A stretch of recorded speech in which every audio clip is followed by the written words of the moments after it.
5 نوامبر پرزیدنت تاجیکستان امامعلی رحمان در قصر ملت با کادرهایی که در مقام‌های حفظ حقوق و ترتیبات، سود، پروکراتورا، قشون‌های سرحدی، کمیته دولتی امنیت ملی و دیگر ساختارهای دولتی به وظیفه‌های رهبری کننده تعیین گردیدند ملاقات کرد. با فرمانهای پرزیدنت در عموم 37 سودیا از جمله رئیسان سود ناحیه حمدانی، شهر توز و شهر لیوکند ولایت ختلان، رئیسان سود شهر خوجند، استرافشان، کون بادام، گلستان، ناحیه اشت، باباجان غفور و ولایت سوخت، رئیس سود ناحیه لخش و دهها سودیا بنابر به انجام رسیدن مهلت وکالتشان به وظیفه‌های دیگر تعیین گردیدند.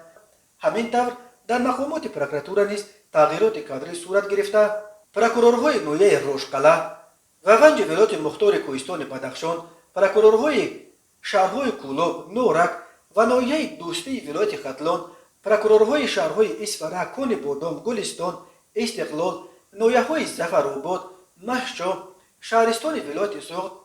پروکورور ناحیه فردوسی شهر دوشنبه عوض شدند. خدمات مطبوعات پرزیدنت گفت به این مقام‌ها کادرهای جوان و صاحب تجربه و دارای مهارت رهبری تعیین گردیدند. همچنین با قرارهای حکومت عبدالرحیمزاده پرویز عبدالرحیم سردار خدمات دولتی معماری و ساختمان کمیته معماری و ساختمان، عبدالرسولزاده شهریار عبدالرسول سردار خدمات اجازتنامه‌دهی فعالیت شهرسازی این کمیته،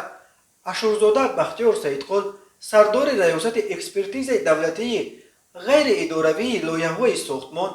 نورعلیزاده سفربک نورالله دیرکتور مرکز تطبیق لایحه ساختمان راه اتومبیلگرد شاهان زغر، امیرزاده دلفروز صبحان دیرکتور تلویزیون سیاحی و هنرهای مردمی، محمود امزه نوروز دیرکتور تلویزیون کودکان و نورسان بهارستان، بختاور سیف الله دیرکتور تلویزیون موسیقی شهنواز تعیین گردیدند. ضمن ملاقات امامعلی رحمان از افزای منطقه و جهان، تامین ولایت قانون، پیشگیری همه گونه قانون شکنی، تامین عدالت سودی، بررسی شفاف و عادلانه پرونده ها، مبارزه با ضد خرید و فروش زمین و قانون شکنی ها در این سمت، تحکیم و حفظ سرحد دولتی، مبارزه با ضد تروریسم و افراطگرایی، پیشگیری قاچاق مواد مخدر، سلاح و دیگر جنایت‌های فراملی یادآور شده تاکید کرده است که کادرهای جوان و بالیاقت با نظرداشت تهدید و خطر از جنایت‌های زمان معاصر باید پیوسته آموزانده و با استفاده از تکنولوژی‌های معاصر سطح دانش و تخصصی خود را بلند بردارند. پاک وجدانانه، صادقانه و با مسئولیت بلند منفعت‌های ملت و دولت را از همه منفعت‌های دیگر بالا گذاشته با دست و دل پاک به منفعت دولت و ملت خدمت نماید، گفته است امامعلی رحمان خطاب به کادرهای نو تعیین شده در انجام ملاقات.